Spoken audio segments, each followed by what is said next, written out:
Let the curtain rise and cue that downbeat as we take a walk through the theater of Alligator Alcatraz, accompanied by an orchestra of power, complete with swamp creatures, cages, and a script written to terrify. I'm Charles Randolph, and welcome to Speak Online. In this episode, we are pulling back the curtain on Florida's Alligator Alcatraz, its origins, its policies, and what it means when fear itself becomes policy and spectacle of the state. Grab your hat, grab your gun, and your favorite cigar of choice. It's time to go hunting. Act 1, the set. The story opens on an unlikely stage, an airstrip carved out of Big Cypress Swamp in South Florida. Here, amid a vast expanse of sawgrass and mangroves, the state of Florida erected a sprawling tent city in just over a week. The new immigrant detention camp, officially the South Florida Detention Facility, but grimly nicknamed Alligator Alcatraz, sits isolated in the heart of the Everglades, roughly 40 miles west of Miami. Clusters of white aluminum frame tents now stand in contrast to the wetlands. Floodlights glare through the night. In every direction outside the perimeter, water, sawgrass, and lurking reptiles. Florida's Attorney General, James Uthmeier, joked that Mother Nature provided the perfect perimeter. Quote, "There's no way in and no way out. People get out, there's not much waiting for them other than pythons and alligators." President Trump echoed this notion, with the facility has, quote, "a lot of bodyguards and a lot of cops that are in the form of alligators. I wouldn't want to run through the Everglades for long." The stage is set, a tented encampment on a remote swamp beset by alligators, pythons, infestations, and heat. This inhospitable landscape is both the setting and the message. It says, escape is futile, and even nature itself is a conscripted jailer.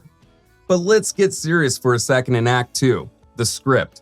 Every theater needs a script for the characters to play their part and justify the story. In the case of Alligator Alcatraz, the official script is one of emergency, a just response to the required housing for soon-to-be deported illegal immigrants. Check it out. Whoever picked the music, rock on, bro. House as many as 1,000 criminal aliens. This presents a great opportunity for the state of Florida to work with Miami-Dade and Collier counties. Alligator Alcatraz, we're ready to go. Wow. That guy, what a badass should have worn a leather jacket and had Arnold Schwarzenegger dressed as Terminator walking by him and at the end have him say, "Hasta la vista, baby." As you can see, very pro First Amendment here. Anyway, back to it. The name itself is one of marketing genius, sparking cognitive associations of threat through harm. That's your alligator, and Alcatraz, which symbolizes no escape. Trump reportedly loved the concept, and the camp went from idea to reality in just 8 days. The Trump administration amplified the narrative with Homeland Security Kristi Noem, or as I like to call her, Bad Bitch Barbie, in full support and a place to hold the worst scumbags.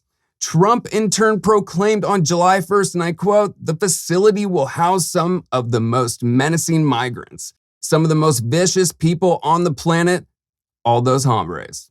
Nonetheless, Act 2 ended with triumphant fanfare from its authors. The cruelty of the camp was not a secret to be hushed up. It was the selling point. In an article by ABC, Lee, an immigration attorney, observed, "I've never seen treatment so deliberately cruel and explicitly aimed at disincentivizing people from immigrating to the United States based on how they are treated." Act 3, the actors. In this Floridian theater of power, who are the actors on stage? Let's introduce the cast. The protagonists, the good guys, depends on your perspective of who the antagonists, that is the bad guys, are. You either perceive the headliners, Trump and Noem, as doing the right thing and protecting us from the antagonists, the dangerous, vicious, threatening illegal immigrants, and perceive Trump as the dictatorial oppressor victimizing people who mean us no harm. What's interesting is that the sales pitch, that is the treatment of immigrants, is what leads the left to make the headliners the bad guys. The theater of it all, though, plays to the audience, which we will explore in Act 4. The producers and directors. Front and center, we have Governor Ron DeSantis and his Attorney General James Uthmeier, architects of the project. DeSantis, eager to prove himself, Trump's most loyal understudy, and a bit of foreshadowing there for a future presidential campaign. You can bet on it. It's a reach for Trump's base. The supporting cast includes the enforcers, ICE, the National Guard, ancillary characters, those detainees who may be unduly prosecuted. The chorus consists of civil rights activists, immigration attorneys, and environmentalists. Act 4. The audience. No theater is complete without an audience. In the saga of Alligator Alcatraz, there are multiple audiences, each meant to take away a carefully crafted impression. Understanding who this spectacle is for and against helps illuminate why it exists at all. Audience 1, the base. First and foremost, this show plays to the right-wing base of Governor DeSantis and President Trump. For hardcore supporters who have long chanted, "Build the wall," and owned Trump's crypto coin hat or purchased his sakes. Alligator Alcatraz is red meat, a visceral fulfillment of promises to crack down on immigration by any means necessary.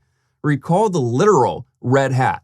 Promises made, promises kept. Audience 2, potential migrants. Anyone outside the U.S. considering unauthorized migration. Alligator Alcatraz is intended as a deterrent spectacle. The administration wants the story of the camp to spread in migrant communities, to become a boogeyman. If you come to Florida, or by extension the U.S., you could end up in a hellish camp in the alligator swamps.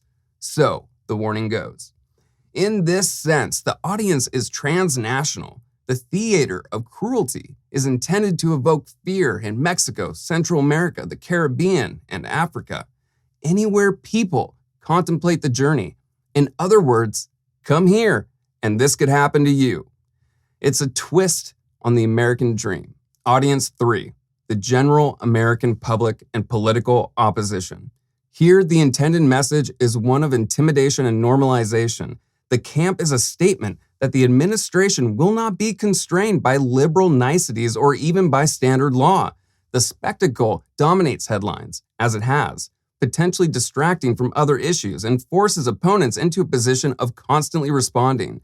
There's also a tactical aim to desensitize the broader public to such behavior. You keep on lowering the bar of expected behavior, and bad behavior becomes the norm, setting the stage for future spin-offs of this show. In the end, the existence of multiple audiences, enthusiastic, terrified, appalled, underscores the Alligator Alcatraz is fundamentally a communication strategy as much as an incarceration strategy. It is a spectacle designed to speak, to shout a message of deterrence, dominance, and dehumanization. Whether that message is received with applause, with fear, or with outrage depends on who's watching. And many are indeed watching. As we move into our closing, we reflect on what this spectacle means in a broader context, in the theories of power, and in the soul of the nation. The final act. The lights dim, gets a bit sexy, and we turn to a more philosophical scene of the statements written on the bodies of immigrants.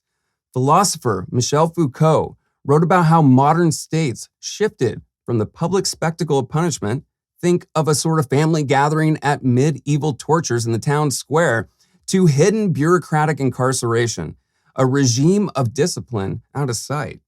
Yet, what we see in Florida is a curious resurrection of the spectacle of punishment. It's as if the state has decided that to project power, it must once again put punishment on display. In Foucault's terms, power here is not concerned with rehabilitation or even efficient management. It is concerned with making a statement. There is also a performative and surreal aspect to all this that calls to mind Guy Debord. Debord, in the Society of the Spectacle, told us that modern life is dominated by spectacles, staged representations that serve to reinforce the status quo, turning real life into mere images. Alligator Alcatraz is precisely such a spectacle, a highly mediatic production aimed at communicating an ideology that migrants are dangerous and must be met with extreme force, and at anesthetizing the public's critical faculties through shock and awe. It's telling that it even has a brand name and merch. It's also critical to consider what the brand name and merchandise do. Branding defines how the institution and its members want to be perceived. For example, many legacy media outlets such as CNN and Fox News brand themselves as fair and balanced. So when our institutions and leaders who represent us Americans start merchandising human suffering and market a space where exceptions to the rule of law exist, it is a cause for concern that reflects upon you, me, and every American. And if you are on the fence, ask yourself, is this a brand you want to be a part of? The Alligator Alcatraz saga is a stark mirror held up to American society.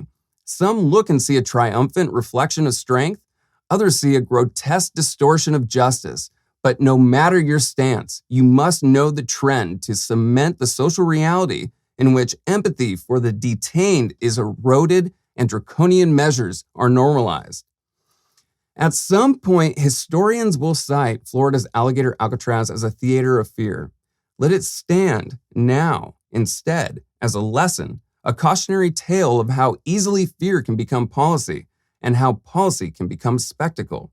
And let that lesson galvanize a recommitment to the values that such a spectacle seeks to trample: human rights, the rule of law, and basic compassion.